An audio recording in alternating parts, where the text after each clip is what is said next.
Good morning, sisters and brothers. Have a happy Friday today. What is it, TGIF? TGIF. Yeah.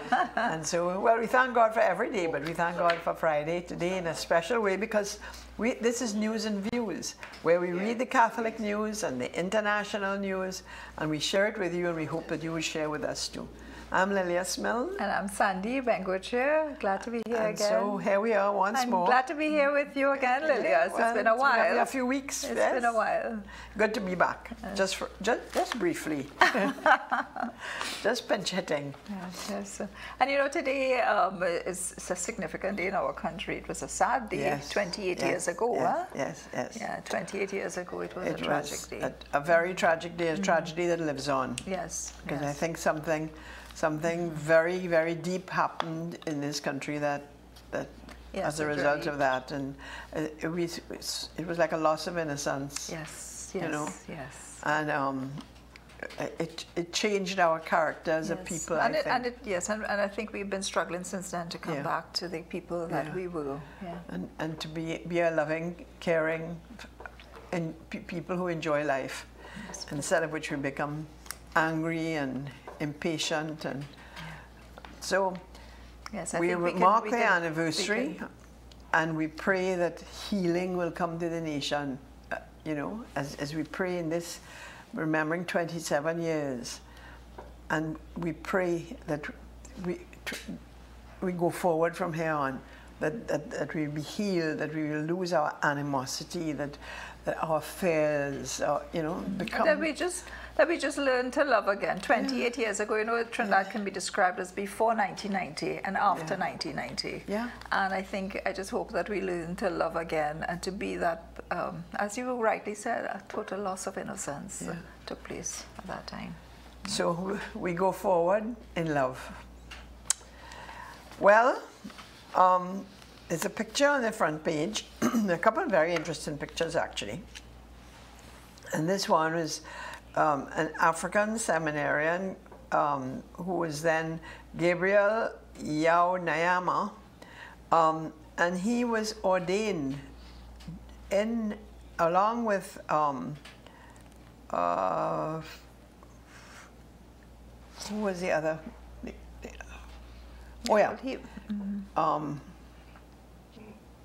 You see it on the inside page anyhow. Yes. But he was one of two seminarians ordained in Africa who have been studying here at the seminary of St. John Vianney in the Uganda Martyrs. So this was a big event in Ghana. And story on page 3. I think it's Clifford Menu. It's the name you were looking for. Yes. So both are members of the Congregation of the Holy Spirit, and they were ordained yesterday.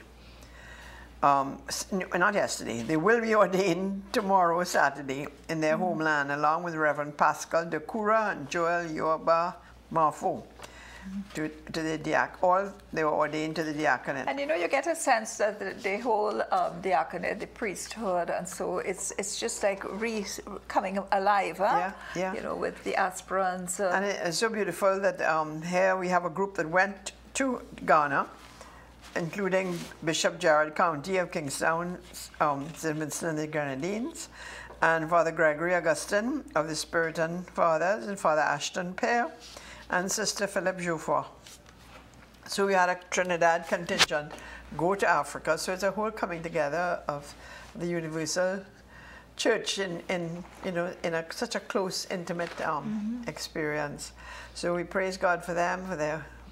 There's a beautiful picture, the front page of the liturgy school, which with the facilitator which he attended last year. Debbie Tam, and it's a picture of making a lectern hanging, I guess. Well, now Father Gabriel. Yeah. So we thank God for those vocations to the Spirit with the Spiritan Fathers. And then there's another beautiful picture, which is part of a mural that we will also talk about later, that is in St. Francis Church in Belmont. And that's really something to look forward to. I think we also have some clips that we borrowed from their Facebook page. So, you know, you can look forward to that. And then this weekend is Emancipation celebration weekends too. I think it starts from now. Well, it's on, and normally it's on in the park, so there's a lovely little painting there as well. And well, the article, or the front article, is striving for excellence in ministry, in communications, and in family life. And we have Archbishop Jason Gordon has admitted that the church has not employed good enough screening mechanisms to detect pedophiles entering the priesthood. You know, when we went through this whole thing, when the sexual sins of the church came to light, and we thought, all right, we're slowing down. Now we know what is happening, and we put things in place, but it still continues. Yeah. Still continues. It still continues, and he revealed that this past month 3 local priests attended a workshop in the U.S. which taught the characteristics to look for when screening applicants for the priesthood and religious life, thus ensuring that only candidates with the highest ideals are accepted for the ministry. So I guess the screening is now a lot tighter, much so, yes. And a lot more professionally done. Yeah. You know, and it's not just you're not just talking to a pastor, but you're talking to psychologists and taking tests and all that sort of thing. Exactly, yeah. He said here many people have the erroneous notion that celibacy causes pedophilia, you know. Pedophiles. Yeah, they keep saying it. If the church allowed men to get married, that wouldn't happen, but that's rubbish. But that's the way around, putting the cart before the horse. Pedophiles look for a place where they can have access to children, and the church is such a place, and that's where the problem is. You know, commenting further, he said, pedophilia was previously seen as a moral sin. Then more recently we realized that it is not a moral problem, so you cannot give someone absolution and send them back now that they have had conversion. And that is what happened in the past. Yes, yeah. You see, a lot of research is being done now. This is a psychological problem, and one needs a serious medical help. The person is a sick person. And Pope Francis has declared 0 tolerance for sexual abuse in the Catholic Church. But what is the big problem now? It's come to light. It's not just the clerical abuse, but the cover-ups that have taken place by the shepherds of the church, just to protect the name of the church, but have not given enough honor to the victims, haven't listened to the victims' life stories, what has happened to them, and what they've been through, and been sympathetic enough. And because they've tried to protect the church, the reputation of the church. Always it was to protect the church. And now we, you know, so that is something that has to be addressed. Like Cardinal O'Malley has just said that. He said, you know, we have to now take it to the bishops and the cardinals. That the same thing applies to them as applied to the priests. Yeah. And there was a question, how do you respond to comments that heterosexuals have already ruined the concept of marriage through divorce, infidelity, as well as the idea of family? And that came up recently when they were talking about same-sex marriage. And somebody on television, one of the panel on TV, said just that. Said, well, look at the example that heterosexuals have given of breakups of marriage and all the divorce and so forth.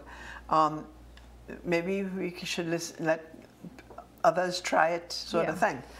And that's what the Archbishop says here. He says, Archbishop responded that it could be said human beings have ruined the concept of humanity just by being broken and flawed human beings. So does that mean that we should stop the notion of humanity? Does that mean we should stop being humans?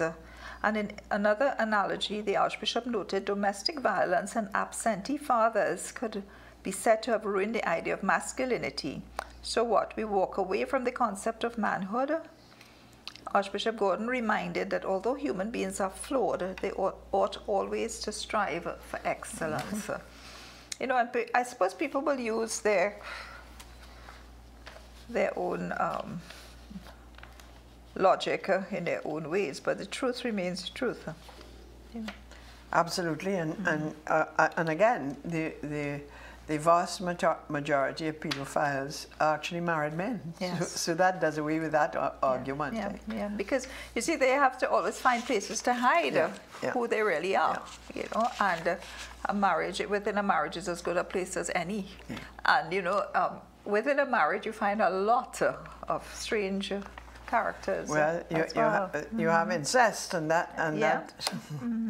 So, you know, it's human. I think we never should forget that it is human beings that are flawed. It is human beings that are sinful. And it comes in every walk of life. Yeah. And the church is a place made up of human beings, made up of flawed people.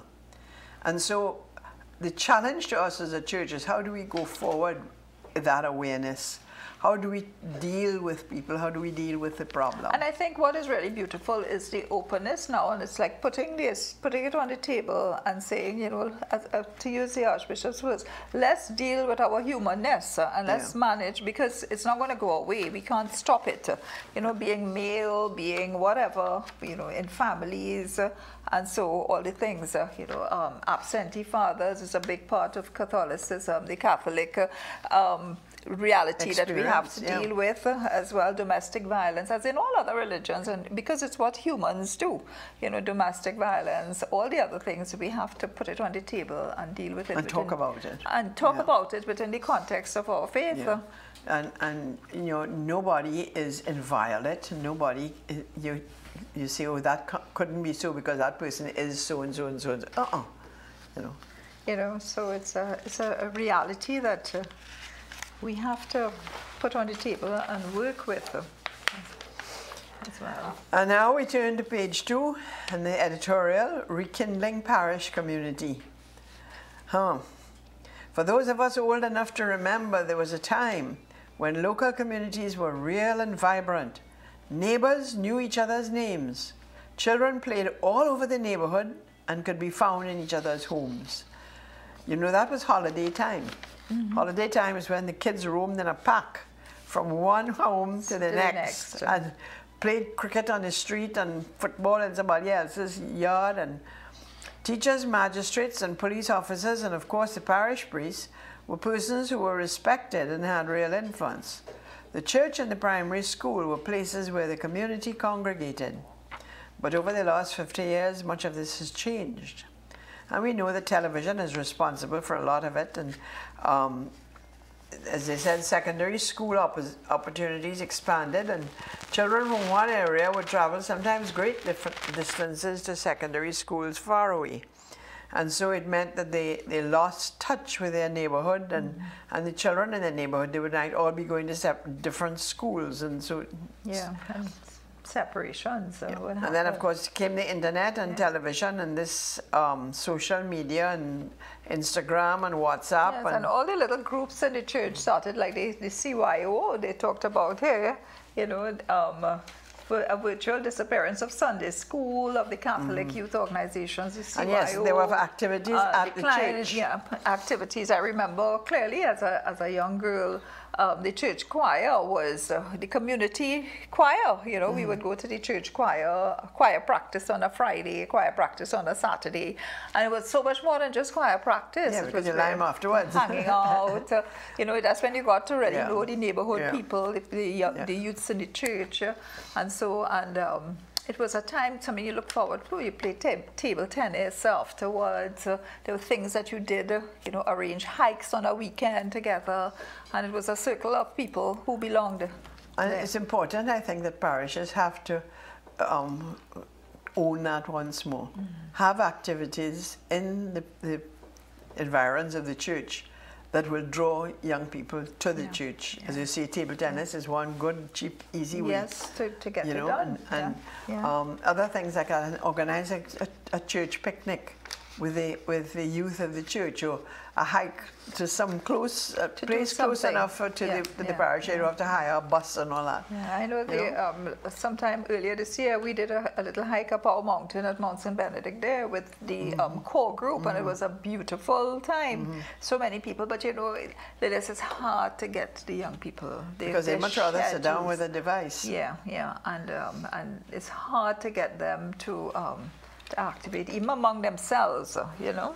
As the editorial points out, trying to recreate what obtained 50 years ago will certainly not work, because they're really not interested in what we did 50 years ago.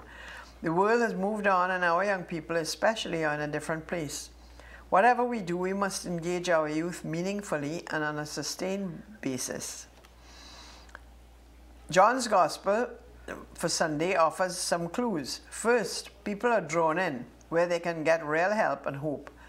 A large crowd followed him, impressed by the signs he gave by curing the sick. It's from John 6. Technological improvements do not alleviate the travails and the hurts that people experience in life, nor do they produce the joy of authentic human fellowship. It is only real human contact and love which help us to cope with and to overcome our struggles and allow us to celebrate and share our joys fully. So we cannot decry what has happened, and we cannot say, oh, everybody has a phone in their hand, and we have to do things to overcome that. If we organize a church function, or a church picnic or something, so we say, okay, everybody's cell phones, put in this bag here. Put it in a basket, yeah. You know, if there's an emergency, we use it. Otherwise, we talk to each other. We're going on a picnic, we're going on a hike, we have a sports meeting or something like that. Just for that time, ban the cell phones. Yeah, and let's just be with each other. You know, it is interesting to know that the feedback from the parishes on the pastoral priorities, a commonly expressed desire was that church communities should be more welcoming. You know, and second, the crowd which was drawn to Jesus remained in fellowship throughout the sharing of a meal together. You know, this always reminds me of my little meditation Lectio Divina group. So we meet every Monday evening. And Lilias, we started off Monday evening, so it's at my training room at the office. And we would say, okay, so we do meditation and we do Lectio, and then would you like a cup of coffee, or we may have some Crix biscuits? And then somebody started bringing sweet bread, and then another person started bringing sandwiches. And now, when I tell you, so we have we have table fellowship. Now the group is three. We have meditation first, we have Lectio Divina, and then we party. Third. And, you know, interestingly enough, the third part where people would now bring, and we've had like full meals. I'm talking about like last week, Monday, we had a curry and paratha and the whole works, you know, and every week it will be, or 1 week we may not have as much, you know, whatever.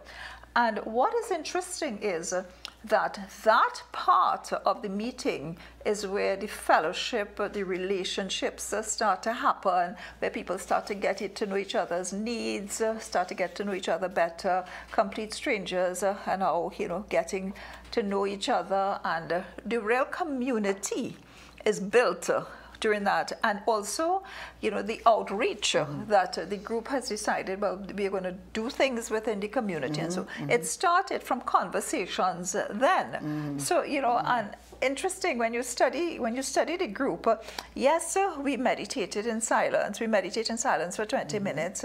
We share on Lectio Divina where we do the Bible reading and so. But that third part of the meeting has become as important as the other two parts, because you see people reaching out, people going and praying with people in the hospital because they heard somebody. So and what you're doing is bringing the gospel to life. To life, yeah. You know, and I think I can understand the parish community being important, because so often, and there's another very interesting article where they talked about if you don't want to hear children screaming in church, you know, well, maybe you should stay home, because that's the only place you'll get silence in prayer. But it's the only place really where you find, you know, you go to Mass, and a lot of times we're just so silent, just me and God, and hush, don't make noise, because I hear doing my Mass with my God. But it's in the community really where, as you said, it's a gathering of the people of God. That the gospel comes to life, really. Praise the Lord. You know, so our parish communities need to become real 21st century communities.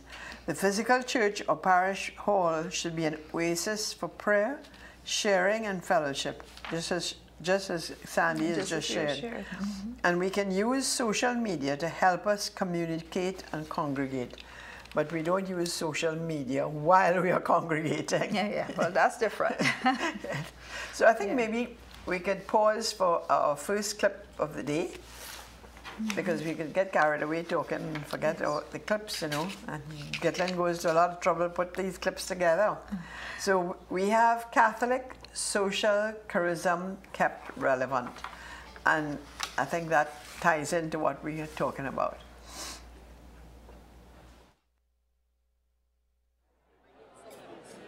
They're all so nice and friendly, and they just share their experiences, and it's really cool. Oldenburg Academy of the Immaculate Conception has a unique way of keeping in touch with its founding religious community. Coming and meeting with you is a highlight of some of our days. Students spend quality time with the elderly sisters in a program called Adopt Assist. So the Adopt Assist program is a voluntary program, and they partner students with a sister as a mentor, as a role model, and just a confidant. And they eat lunch regularly together. Those relationships that our students form with their sister allows them to gain knowledge of the history of the sisters, of the school. It's been really great getting to know her, because she spent a whole lot of time in Papua New Guinea educating children there, and so that was really great to hear those stories. I feel like I'm really close to them. They almost seem like family to me. The Sisters of St. Francis have a long-established relationship with Oldenburg Academy.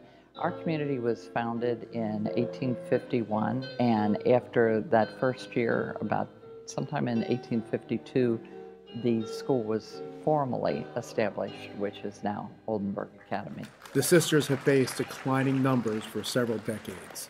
Today, most of the nuns are retired and live on the same campus as the school. Whenever we go over for religion, it's in their building. We always see them like just walking up to their room. You get to just stop and slow down and talk to them between classes. It's kind of nice. The school teaches Franciscan values to keep the sisters' legacy alive. I think there's a very rich Franciscan intellectual tradition that we need to tap into. We're not just a Catholic school, we're a Franciscan Catholic school. Let's start being very, very intentional about making sure that we're passing on the richness of the Franciscan intellectual tradition. A big part of being at OA and learning about Franciscan values is taking care of creation, a big deal. For instance, we put in water bottle fillers and things like that. We planted tulips outside, and that's a lot of fun. I would say service is definitely a big Franciscan value that's part of the school. And then caring about each other and helping each other. I think that they're working hard to instill these Franciscan values because it really just makes the world a better place. The Franciscan values have helped me to understand my role in this world and caring for other people and noticing the dignity of the other person and caring for them as a child of God, like Francis would.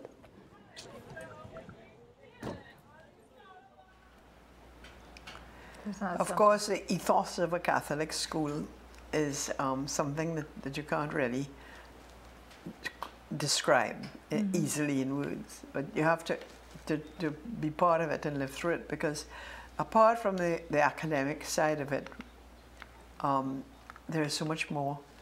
You sort of breathe in the values of your faith, and you live it through. And then, of course, the nuns had a huge influence in that regard.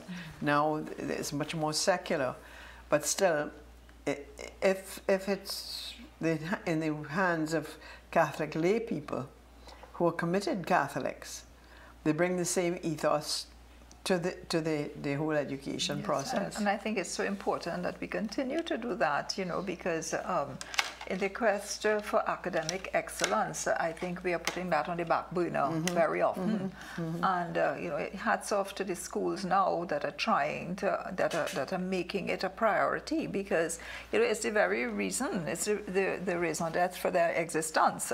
That and of course, it's hard now that vocations have dwindled, and so that influence has, you know, like the traditions of your founders, as it were. Because how important is it? You know, we have to be careful in the Catholic schools for saying that the first class to go if there's an activity or so. The scripture or religious knowledge. The religion class is the first class to go, and the students have exams, so you know, let them go to the library instead of religion class. And so often we find, you know, in the quest, we sort of lose our way and lose our reason for priority. being. What is center stage? What is... Yes, so often it happens. And I know, like, for example, I was talking to the principal of St. Mary's College the other day, and he's secular, the first secular principal there as well. And I know that there is a drive, definitely at the college, to bring it back to the center stage, you know, and to make it the reason. Because so often in this drive, you know, that this school does so well in exams and that school does so well in exams, and you know, a lot of it as well is ego, Let's see what men of faith it produces, or women of faith it produces. And it has a very rich history. The Catholic schools have a very rich history of producing people in society that who are responsible and fill the roles in society that are necessary. So I guess we have to look and that comes with the whole idea of service and commitment and so on that you get, that you breathe in through a Catholic education. I think we have to trust the process and allow it to continue, and not become scared because of all the challenges of education, of academic exams. Exams. And you know, we have unrest in other parts of the world and wars going on in Syria and in Africa and so on. But Nicaragua, there's nothing between us and Nicaragua, you know, just Caribbean Sea. And it's a very, very tragic time there right now. And it can escalate and get a lot worse. And the church is caught up in the middle of it, because the church has spoken out against the government and their exploitation and their corruption. And so they are, in the government's eyes, the same thing as the rebels. So they're actually attacking the churches, you know, people at worship, and the leaders of the church. So it needs a lot of prayer and a lot of support. And the Association of Catholic Communicators of Latin America and the Caribbean, Cygnus ALC, of which we are a part, on behalf of all groups of Catholic communicators belonging to Cygnus ALC, expresses solidarity with Nicaraguans, and in particular the families of people who have been killed during the days of protests against the Ortega regime. The association also offers support to bishops, priests, religious, pastoral agents who are journeying with their people, demanding the restoration of democracy. In a release, Cygnus said that in these moments of pain, they echo the words of their patron, Bishop Oscar Romero, who courageously and firmly asked that they raise their voices to shout against so much abuse of human rights, and that justice be done, that there may not be so many crimes staining the homeland. And these words, with which he denounced at the time the violence in his country, El Salvador, are for us the exact words we use with a sense of urgency to denounce the painful situation that Nicaragua is suffering. And there's so much, you know, if we turn to page 7, we see here that gunfire was directed at Mary Magdalene Parish in Monibo, where the priest is seeking shelter. And this was tweeted on July 17th. And later in the day he tweeted, "I have suffered and I have prayed intensely for my city and the beloved barrio of Monibo." You know, and so much is happening. And then Father Augusto Gutierrez, a pastor of Mary Magdalene, told Spanish radio it's been 4 hours of attack with heavy military weapons destroying churches. Imagine that. It's genocide. There's no other name for it. And you know, so the church is really responding, and they are As attacks on Catholic clergy continue and anti-government protesters will be besieged by Nicaraguan police, the country's bishop said that they would pray an exorcism prayer on July 20th. It's a crisis. It's very, very wicked and evil. Oh. And see, we have an interesting clip as well with the Cuban priests, the church in Cuba. All right, well, maybe we can take a look at that, because we see, you know, this so is much a is happening over the world, and it's a positive. And we have to be in solidarity with Nicaragua. Everywhere where the church is being persecuted. So let's take a look at that and see.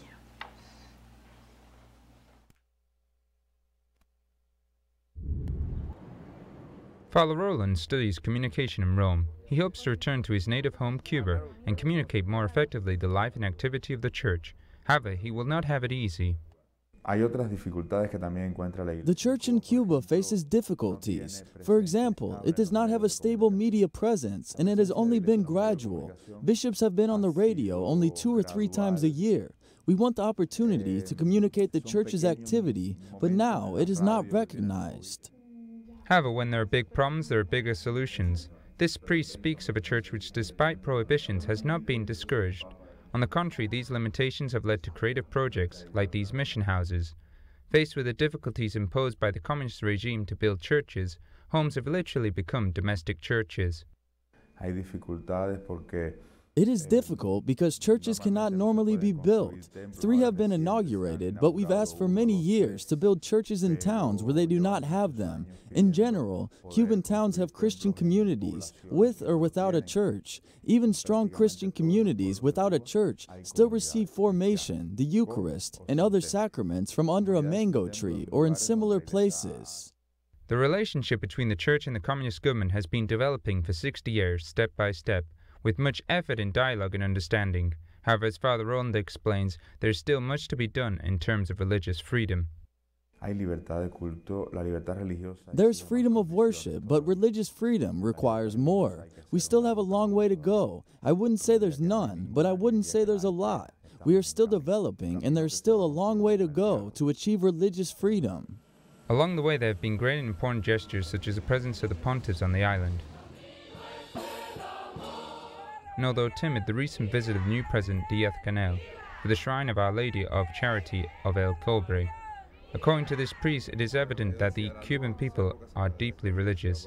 They have Christian roots that atheist Marxism has not been able to eradicate for 60 years. You know, it's amazing that when governments think that they have shut down the church, they really fool themselves, because we've seen that in places behind the Iron Curtain, where religion was, you know, if not forbidden altogether, seriously constrained. Albania was one country where they said religion is dead. There is God, and God is dead. There's no such thing as religion.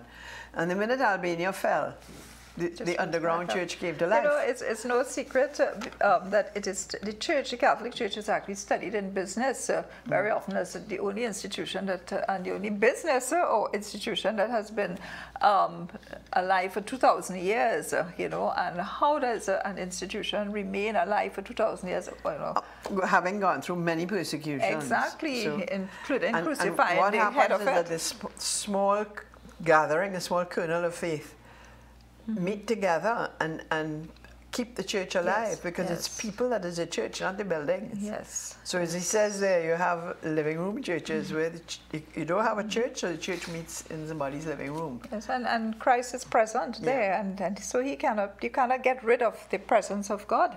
You know, so you could say what you want and you can make pronouncements, but you cannot get rid of the presence of God. When our community went to Russia back in the early 90s, they went down, a couple of our members went down to the, far away from Moscow, down in the Crimea almost. And the church, the people there, there were a lot of Polish Catholics, you know, they were sent to Siberia during the 70 years of communism. And they came back to the little village where we were. And you know, they said the Hail Mary and the Our Father was what kept them alive. Yeah.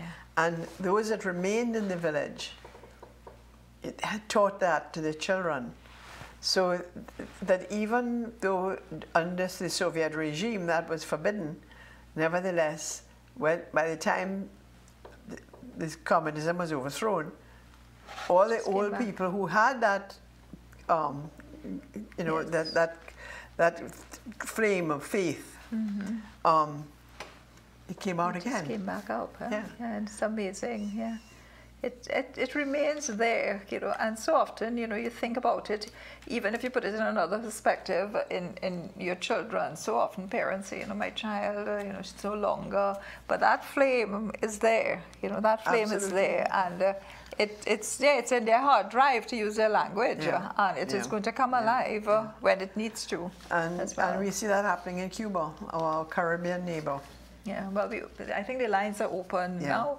So Yep, the lines are open, and so we invite you to call us and share with us anything that we might have triggered in your mind as we were sharing, and anything you want to share about your experience in the church. You know, very interesting, Reverend Vera is to be ordained next week. Reverend Kenneth Reginald Vera will be ordained to the priesthood next Saturday, August 4th, and he's 78 years old, so that's really so beautiful. Yeah. That, you know, it's just a sign that you live, you know, it's so beautiful that he would... And he had studied for the priesthood, what, 50 years ago or something like yes, that? Yes, and then he stopped halfway. Yes, I know, he taught at St. Mary's College as well for a while. Yeah. He's very well known from there. Yeah. And that will be next week, Saturday, from 10 a.m. So at the cathedral, of course. We thank God for that, and he's a very active 78-year-old, So we see Coriel children having fun during this holiday time. This it's Maker Fun Factory, Vacation Bible School for Children and Vacation in the Upper Guayco RC Primary School. 26 children participated for a week of creative fun. Yeah. So they look like they were having so a ball. you know, Lilias, we cannot leave that page without talking about my parish. My parish is there, St. Joseph RC Church in St. Joseph. Yes. The oldest church in Trinidad. I think it's the oldest Catholic church in the West Indies. Yes, yes. We begin, and I have to say the St. Joseph RC Church St. Joseph begins its Road to Restorative Drive on Wednesday, Emancipation Day, with the launch of crowdfunding towards restoration. The launch takes place at the church 4 to 6 p.m. and also incorporates the renaming of the community field to the Priest Hill Greens. And I don't know if you know, as you go down that very steep hill, Priest Hill, at the back of the church, just behind the down towards the river office. There's this field there, and we're trying to restore that and bring it back to life, and hopefully it will help in the fundraising as well. And what do you plan to do there with it? Well, we have a sort of a recreation area. Yes, have a recreation area. It's also going to be for rent when we finish restoring it as well. And it's really beautiful because it borders the river, you know, and it's it never seems to be very hot there. You know, it's always because of the mountain, the hill there. It's a beautiful area. It's just behind La Jolla, and it's a really beautiful area right there. And so we're looking to restore that. St. Joseph is home to the oldest parish in Trinidad, and the church has been designated a National Heritage Site by the National Trust of Trinidad and Tobago. The parishioners of St. Joseph RC wholeheartedly and very seriously accept responsibility as stewards of this national treasure. And you know, we had this book where we had to sign, where we all volunteered to sign that we were going to take care of it. And it's a beautiful mood at the church there, beautiful, because we also have the aspirants at that Father parish. Matthew. Father Matthew is there now as well, and the aspirants are there. And I think... so they bring a young energy into the church. Well, you know, we had Father Jared and the Carmelites, so we had a young energy before. We have young people there, you know. But the aspirants are there, and they're very actively involved as well. So we're looking forward. We have $4 million to raise. You know, so many of the churches in Trinidad are in that situation right now where they are in need of major restorative work. Yes, and it says that structural engineers have warned if restoration is not undertaken immediately, the building could be lost, actually. So, yeah, and it's you had the so same thing beautiful. in St. Michael's, Maracas Parish. Yes, and that was serious, yes. the roof and all that. And other Father And Gerard Tanchun, it was beautifully restored, beautifully restored. You know, but if you go to St. Joseph Church, if you read the history of St. Joseph, the church building itself, besides besides the parish, the church itself, if you I kept telling them, I said we need to organize tours because there is so much history. You know, the oldest grave in Trinidad is right there as well. Yes, you know, and it's very well taken care of right there. As a matter of fact, what is interesting is when you go into that little graveyard attached to the church, you see the amount of Spanish names. Yes, yes. And it really puts you in touch with your history, you know. And funnily enough, my son took his 2 children up there because that used to be, that's where they grew up, where he grew up. And so he took them to see everywhere where he was as a boy. And the school, because he went to St. Joseph Boys RC, and then took them into the cemetery. Okay. And of course their mother was Venezuelan. So they were very intrigued to see all these Spanish names, you know? Yes, and the actual church was built with river stones from the St. Joseph River, you know, and with some of the degradation and the chipping, you are actually able to see, there's a spot where you actually see the river stones, and these river stones were actually taken across. So it's really, I mean, it's worth people coming in and just taking a look at it. And we have a call, so good morning, caller, and welcome to the show. Good morning. It's nice to hear that you are trying to restore St. Joseph, which is very nice. But look at what happened at the cathedral. 40 how much million, and the cathedral was not well done at all. You think so? What happened to all that money? It's all accounted for. It is? It is. And have you ever been to the cathedral and see the status in it? Of course I've been there. Well, we had 4 bathrooms. Now we have 2. And when there's a big mass, there's a line up in the back. All right. We had to raise funds again for PA system. After 40 how much million dollars, we still raising funds to fix the cathedral. Yeah. You think that is right? No.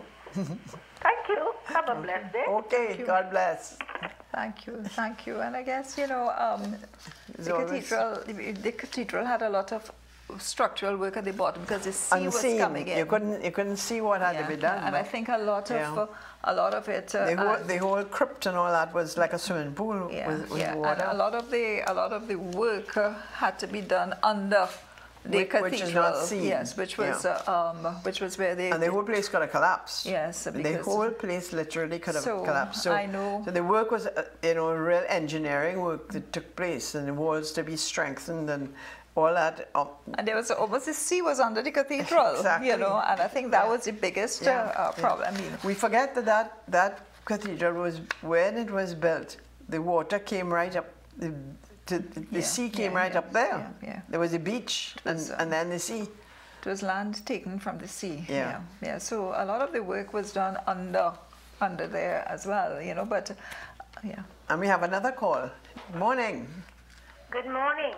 I don't have a question, but you remember a couple of weeks ago you had a show on St. Joseph in the restoration, and you asked the guy who was with you about the priests who were buried there.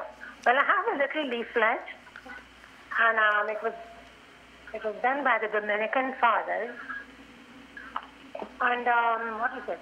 Father J.D. and Father Fitzgerald. So it's a book that it has some kind of, credence. Now, it says here at the end of the book, the 3 Franciscans, they were murdered by the Indians, and I don't want to give you the whole story.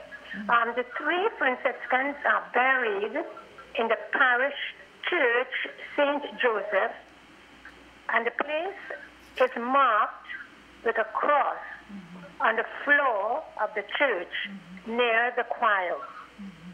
So that is what I found when the man said there was nothing like that in the church. So I don't know if you can find out really if those 3 Franciscan fathers and a Dominican were buried in that church. I don't know if the Dominican is there. But anyhow, the three Franciscans are buried there. But with the restoration, they may have destroyed the tile with the marking of the cross. But it said you will find that at the floor of the church near the choir. Is it near the choir? Is it near the choir loft? Thank you very much. That's all I wanted to contribute. Before you go, I'd really like to get the name of that book that you have, or the name of... the name, just a minute. It's a little leaflet, really. It's called San Rafael Prayer Book.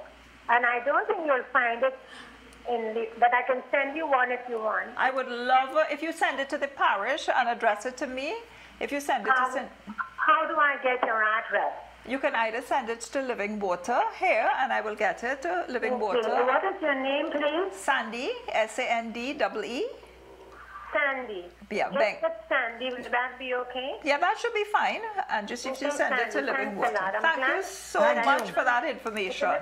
Thank you. Prayers, and I noticed at the end it had that. Yeah. So it's not a long history, but it gives but it's authentic. Yes. Yeah. And it's really, the priests are buried there, but what happened to the renovation, I don't know. Right. Bye-bye. Thank you. I would really appreciate it if you send it. Thank you. Thank you very much for that. That's interesting. Yes, there's so much history in that. Yes, in and that you church. see, right now we are still trying to find. We are still trying. So everything that we get, it's appreciated, really. I think Sister Therese's book on parish beat would probably have some information on that. I don't know if we should just go, Lilias, to the St. Francis RC, because again, it's a church, Yeah, and we're jumping ahead of the thing, but we want to make sure and get that in because before. It is such a fantastic project. We've been seeing that in the Catholic news, and that is a mural that the students have painted on the walls of the external walls of the church property. It was under the guidance of Leona Fabian and Lisa Hutchinson, art teachers of Bishop Sandee. This clip comes off of Facebook, and we're borrowing it from their Facebook files. So I think you'll find it very, very interesting. Yes. So I think the clips, I don't know if there's volume on the clips. I don't know if there's any audio all on right. the clips. We're trying to organize it together because, of course, it was... Yes, and they said it took a lot of time and effort. And if you go to St. Francis RC Church, Belmont, on the outside... On the Belmont Circular Road. And I think there it is. There it is. It's very beautiful. Yeah. So the students of Form 4 and Form 5 painted it, and it's 160 feet, the 160 feet perimeter of the St. Francis of Assisi RC Church. I think it is just absolutely amazing. The image they capture the saint, and there is the birds. Of course, St. Francis, the lover of the environment, and there's Francis with all the wolf and the birds around him, as we see him depicted in so many pictures, because he's said to have tamed the wolf that used to terrorize the neighborhood. And these were all... We can go on looking at... Yeah, these were all painted. There were 36 students from Bishop Sandee High School, St. Francois Girls, Fatima College, Holy Name Convent, and St. Francis Boys College participated. Also residents of the St. Dominic's Children's Home, members of St. Francis Church Youth Group, and the Belmont community. So it was a beautiful effort there. The images were sourced from the internet of local birds and trees, and Father Lawson urged them not to forget St. Dominic, because of course he's a Dominican himself, And that, I think, was a lovely idea to bring all the different schools together, because then you have interaction between all the schools and forming relationships. Yes, and you know, if you go on their Facebook page, you'll see fantastic comments, and it just goes to show that the children, you know, the young people, given the motivation and the guidance, look at the fantastic work. That is just totally amazing. And I think they said what they're going to do now is just put a sealant on it so that it wouldn't be fade. Preserved, yeah. Yes, so that. Because then you know, Juve morning they come and throw paint and. You know. It's called the St. Francis's Garden here, and I hope that people in the community well, it seems, will uphold it and recognize that. Because from what we've heard is that they were bringing water and sandwiches and for so the for young them. people while they were working. And then you have St. Francis prayer up on the wall. Make me a channel of your peace. Yes, the St. Francis prayer. Yeah, it's so beautiful, you know, to look at the art, and some of the comments on Facebook were beautiful. Belmont, they have done so much by enriching this environment with God's given talent, a masterpiece. Belmont has talent. I find it's beautiful. You know, it's really and how they got amazing. the students together. Some students are good at landscapes, some are good at small things like flowers, some are excellent at the human figure. So whichever their forte was, they painted that. Yeah, so it's a good thing, I think, for us to go take a drive through Belmont and take a look at it, you know. And there are still a few final touches to be done, and finally a protective sealant for the surface. So praise the Lord. And I think we have some pictures here of the really bought into it, eh? We have some pictures here of the young people doing it, actually painting and sitting back and looking at it. I think it is just absolutely fantastic, absolutely amazing. We commend them for that. Maybe we should read the official of the Archbishop before we go any further. Dear sisters and brothers, let us welcome home all our young people who represented us so well at the recent AEC Youth Assembly in Martinique. My hope is that the experience will strengthen the faith of the local participants and their commitment to the Church. Thanks to the Archdiocesan Youth Commission for spearheading the preparations. Last Thursday was the feast of Saints Joachim and Anne, parents of the Blessed Virgin Mary. With all that is happening worldwide concerning the redefinition of marriage, I pray that our people will continue to look to the teachings of Christ and the Catholic Church concerning marriage, and that married couples in this archdiocese will witness to the joy and life that are found in this sacrament. Saints Joachim and Anne, pray for us and for family life in Trinidad and Tobago. Congratulations to Clooney sisters Raphael Chandler and Dominic Savio Waldron on the 50th anniversary of religious profession, and sisters Hazel Ann Alexander and Lorraine Joseph on their 25th anniversaries. May God continue to bless and guide you in your vocation. And the annual School of Liturgy begins tomorrow, that is Monday, so it begins on Monday, at the St. Charles RC Church, Parish Hall, Tunapuna. The theme is Glorifying God, Sanctifying Us. Let us pray for its success. Finally, I extend best wishes to our nation as it celebrates Emancipation Day on Wednesday. Charles Jason Gordon, Archbishop of Port of Spain. You know, we have a very sad, well, it's very heartbreaking article here on mental health. God save me. And so many of our young people now suffer from depression. Frightening. You know, it's really frightening. And this is a story, and of course it's tightly edited about this young man. What page is that on? It's on page 10. Okay. This young man who suffered from depression. And he started by getting anxiety attacks. And he says, many people do not understand and will never understand what depression is like. I found myself lying in bed at night with my knees against my chest, crying and shaking, begging God to save me. You know, so many people live these lives of quiet desperation. There were nights I asked him to take me because it was so painful. And so he never told anyone. I later realized that depression, anxiety, and panic attacks are not signs of weakness.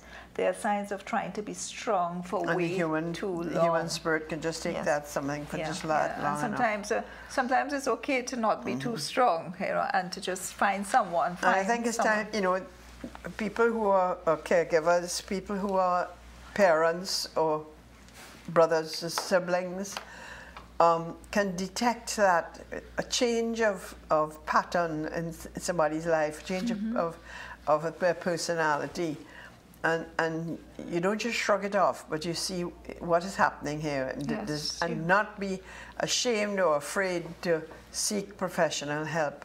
Yes, you know, yes. And so often, especially now in this world of people tend to want to be by themselves just so that they can be on social media. A lot of times it's so easy to ignore the signs of depression, because you just get lost in your own world, and it's so easy for us to not pick up that someone is in deep depression. And people, you live in isolation, and long ago, if you were isolating yourself, people would be able to be notice it, but now they do it because it's on their phone, it's in the bedroom locked up on their phone, and I think we need to become more aware and to challenge and to talk, to try to get that conversation started. And get help. There no longer is shame attached to mental illness. You see the two young princes in England, William and Harry, who have both come out very strongly working in the mental health movement, because they have suffered from the loss of their mother as young children. And Harry in particular shared how he never acknowledged it, and he let it that like a demon, get possession of him, until he realized that something had to be done, because he handled it in a lot of destructive ways. And when he realized something had to be done, he went and got help. And so this is right after this royal family, the future King of England. And he acknowledged that they needed help. And therefore, if they did, they realized how there were so many people in England or in the world who was going through the same thing. And it's so true. Sometimes we tend to think, I could handle this on my own, I could do it for myself. And there's apart from therapy, there's good medication now that you take for a period of time that takes you out of that trench that you find yourself in. Do we have time for one more clip? Feeding the hunger for Catholic justice. I guess if we go on right now, we should be able to get it in. If we could do that clip, Feeding the Hunger for Catholic Justice.